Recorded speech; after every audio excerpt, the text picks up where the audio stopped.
Assalamualaikum warahmatullahi wabarakatuh. Perkenalkan, nama saya Tina Sapitri dengan NIM 0554477062 dari Prodi Agribisnis dan UPBJJ Universitas Terbuka Bandar Lampung.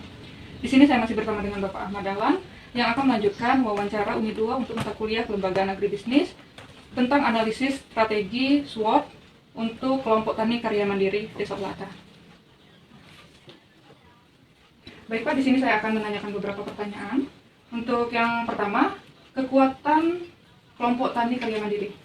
Di sini, apakah kelompok memiliki akses mudah dan harga terjangkau untuk mendapatkan pupuk bersubsidi maupun non-subsidi? Kalau yang subsidi terjangkau ataupun non subsidi tidak terjangkau. Ya, terjangkau. Lalu, apakah ada anggota yang memiliki pengetahuan atau ahli khusus tentang jenis, dosis, dan cara penggunaan pupuk yang baik? Itu yang dikatakan ini PPL. PPL. Penyuluhnya. Penyuluh langsung. Berarti untuk anggotanya belum terlalu paham? Belum. Bagaimana sistem pengelolaan dan keuangan kelompok? Apakah sudah tertib dan transparan? Tertib ya Pak.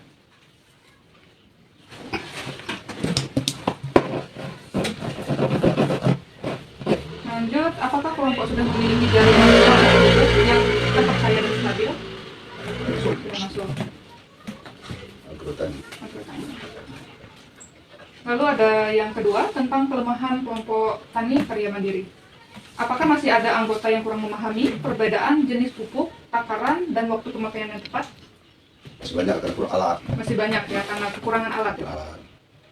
Kemudian pH tanah di alatnya gitu kan. Oh, ya. Lalu, apakah administrasi dan pencatatan kelompok masih sederhana atau belum tertata rapi? Sederhana. Sudah rapi tapi ya Pak ya?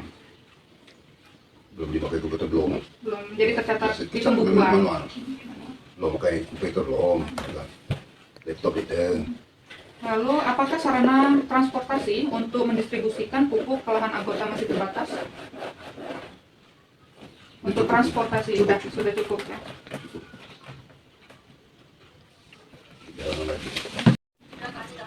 Apakah koordinasi antara anggota masih kurang optimal dalam pengambilan keputusan terkait pupuk? Sudah optimal. Sudah optimal ya Pak. Lalu ada pertanyaan ketiga tentang peluang untuk peluang kelompok tani karya mandiri.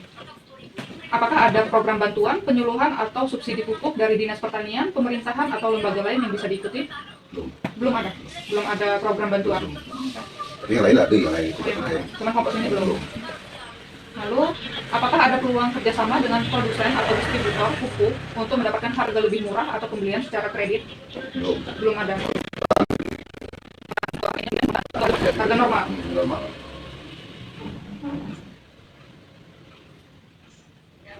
Terus, Sesuai dengan wilayah. ada pupuk spesifik yang bisa dikembalikan kelompok. Maksudnya? Apakah ada permintaan? Jadi dari kelompok permintaan yang meningkat untuk pupuk. Jadi kan misalkan tahun ini sekian, nanti berikutnya meningkat lagi. Meningkat itu biasanya kan minimal dikurangi, Z sama SP3 nanti minimal dikurangi. Oh, dikurangi. Dulu SP3 dan Z ada, minimal dikurangi itu. Padahal dibutuhkan ke petani itu, Z ada. Malah dikurangi, bukan meningkat. Dari subsidi, malah dikurangi. Terus, apakah ada peluang pelatihan gratis tentang teknologi pemupukan atau pengelolaan kelompok dari instansi terkait? Belum sama sekali. Masuk itu dari petani, dari pupuk ya. Belum jadi dulu harus disertakan sekian, kemudian yang ngukur pH sekian belum. Belum ada. Perancangan itu belum masuk sekali. Terus yang terakhir untuk ancaman. Apakah harga pupuk di pasaran sering berubah-ubah atau cenderung terus meningkat? Berubah-ubah, kadang naik, kadang turun. Oh, jadi kadang naik, kadang turun. Berarti bukan meningkat naik itu bukan? Ini tahun ini menurun 20%. Turun. Terus, apakah sering terjadi keterlambatan atau pelaksanaan program ini dari pemerintah? Nggak lancar berarti ya? Lalu, apakah banyak beredar pupuk palsu atau tidak standar di sekitar wilayah ini yang merugikan petani? Banyak, tapi pernah sekali. Pernah ada pupuk mutiara ada petani palsu ya? Pernah sekali. Sekali tertipu. Apakah persaingan dengan penjual pupuk luar atau kelompok lainnya semakin ketat? Untuk pupuk yang di luar sama kelompok Kios lain ada, tapi perlu dibuka. Kalau dibuka kena-kala, jadi dilindungi karena keluargaan. Kalau itu dengar apa ya, Sudirmo ngambil keluargaan. Ambil dibuka itu nggak sah mengambilnya cowok, kalau tidak di kuliah diri, ngadukan itu. Terus Terus ada terakhir, apakah perubahan cuaca atau iklim yang tidak menentu mempengaruhi kebutuhan atau efektivitas pemakaian pupuk? Mempengaruhi.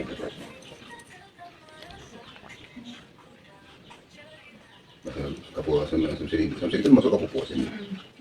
Di mama kena ngadu kat itu kita. Lebih boleh ngapa nih? Kan itu kan murah.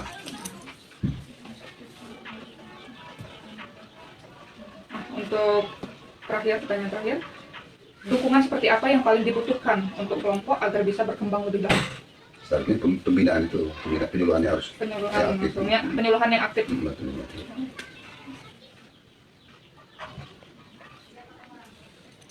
Sudah cukup untuk pertanyaannya. Terima kasih ya Pak untuk telah menjawab pertanyaan dari saya dan juga untuk waktu dan tempatnya. Saya akhiri. Wassalamualaikum warahmatullahi wabarakatuh.